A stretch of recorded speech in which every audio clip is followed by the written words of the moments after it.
আজিৰ পৰা ৰাইজৰ দলে নিৰ্বাচনী প্ৰচাৰ আৰম্ভ কৰিছে। আজিৰ পৰা ৰাইজৰ দলে নিৰ্বাচনী প্ৰচাৰ আৰম্ভ কৰিব খুজিছে আৰু নিৰ্বাচনী প্ৰচাৰ আৰম্ভ কৰিবৰ কাৰণে যি ৰণদংকা নিৰ্বাচনী প্ৰচাৰ আৰম্ভ কৰিবৰ কাৰণে যি ৰণদংকা সেই ৰণদংকা আমি আজিৰ পৰা আৰম্ভ কৰিছো। ৰণদংকা আৰম্ভ কৰিছো। ক'ৰ পৰা আৰম্ভ কৰিছো?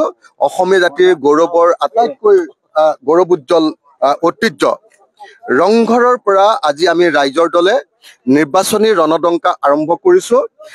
এই ৰণদংকা অকল ৰাইজৰ দলৰ কাৰণে ভোট বিচৰাৰ ৰণদংকা নহয়, অসমীয়া জাতিৰ অস্তিত্ব ৰক্ষা কৰাৰ ৰণদংকা। আমি কবলৈ আহিছো যে যোৱা ৭৮ বছৰ ভাৰতৰ স্বাধীনতাৰ পাছত অসমীয়া জাতিয়ে একো নাপালো। এতিয়াও 250 টকাৰ বৃদ্ধ পেঞ্চন, 300 টকাৰ বিধৱা পেঞ্চন আৰু 1250 টকাৰ অৰুণোদয় আঁচনিৰ কাৰণে আমি হাহাকাৰ কৰি থাকিব লাগে।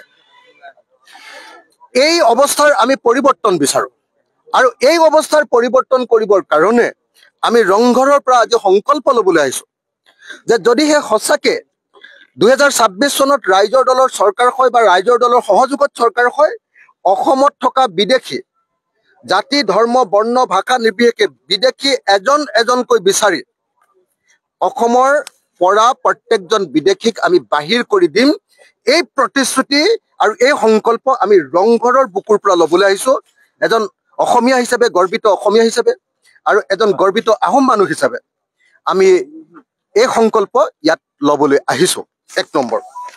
2 নম্বৰ, আমি ইয়াত ল'বলৈ আহিছো যে যিবিলাক মানুহ আপুনি দেখিছে যে অসমীয়া জাতিৰ সুৰক্ষাৰ কথা কৈ থাকে বিজেপি দলে, কিন্তু সদায় অকল হিন্দু মুছলমানৰ ৰাজনীতি কৰে।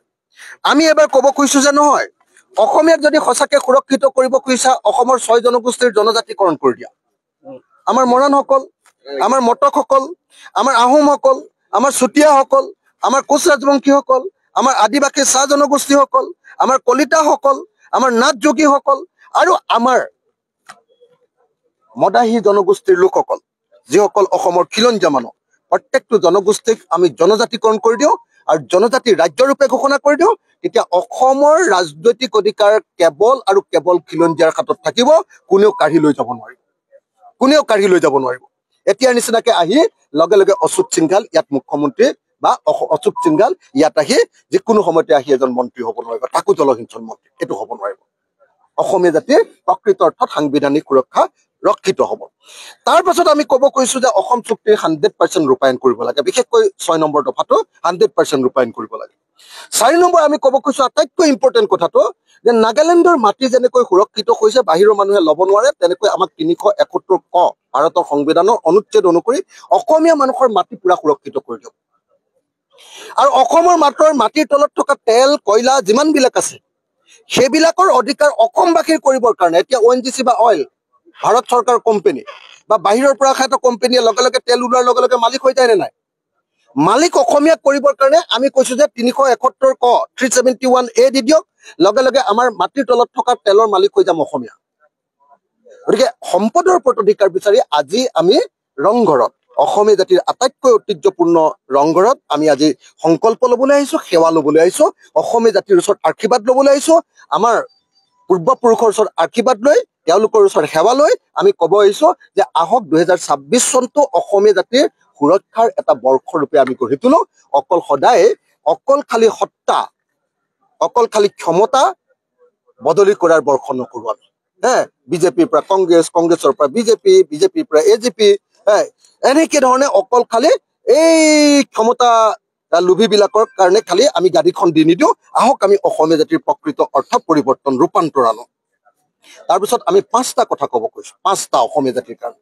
প্ৰথম কথাটো ক'ব কৈছো যে ৰাইজৰ দল যদি আহে অসমৰ সকলো পথাৰত পানী দিয়া হ'ব আৰু বছৰৰ সকলো সময়তে খেতি কৰিবৰ কাৰণে অন্ততঃ 3বাৰ খেতি কৰি প্ৰত্যেকজন খেতিয়কক ধনী কৰি দিয়া হ'ব।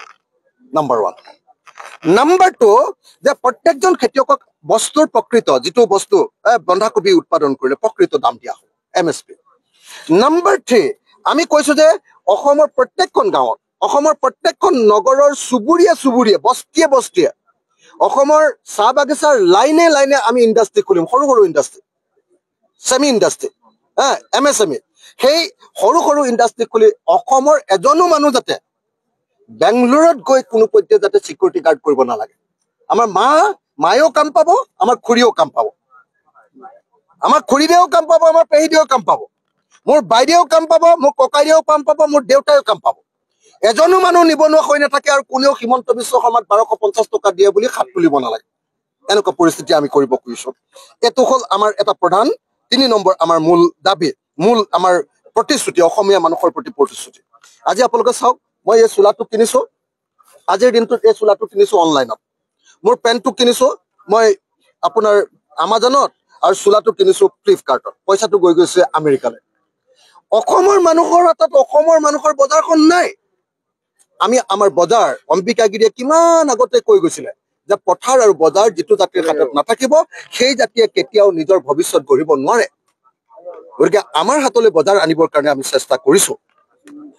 তাৰ পাছত আপোনালোকে চাওক যে ভাৰতবৰ্ষৰ কোনখন ৰাজ্যৰ মানুহৰ আটাইতকৈ বেছি ইনকাম? গোৱাৰ। তেওঁলোকৰ একো নাই, অকল টুৰিজিম আছে।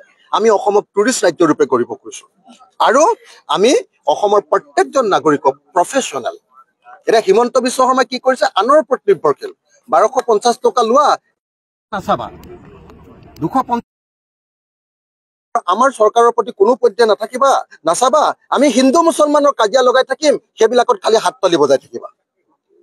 আমি কি ক'ব খুজিছো যে নহয়, আমি হিন্দু মুছলমান খ্ৰীষ্টান জৈন সকলো জাতি ধৰ্ম বৰ্ণ কাৰ্বি বড়ো সকলো মিলি, কলিতা কোচ ব্ৰাহ্মণ আহোম সকলো মানুহ মিলি অসমীয়া জাতি গঢ়িম। চাহ শ্ৰমিক থাকিব, সকলো মানুহ থাকিব, অনুসূচিত জাতিৰ লোকসকল থাকিব, সকলো মানুহ থাকিব। আমি সমিল মিলৰ অসম গঢ়িম, কিন্তু সমিল মিলৰ অসমত প্ৰত্যেকে কাম কৰিব লাগিব, পেচাদাৰী।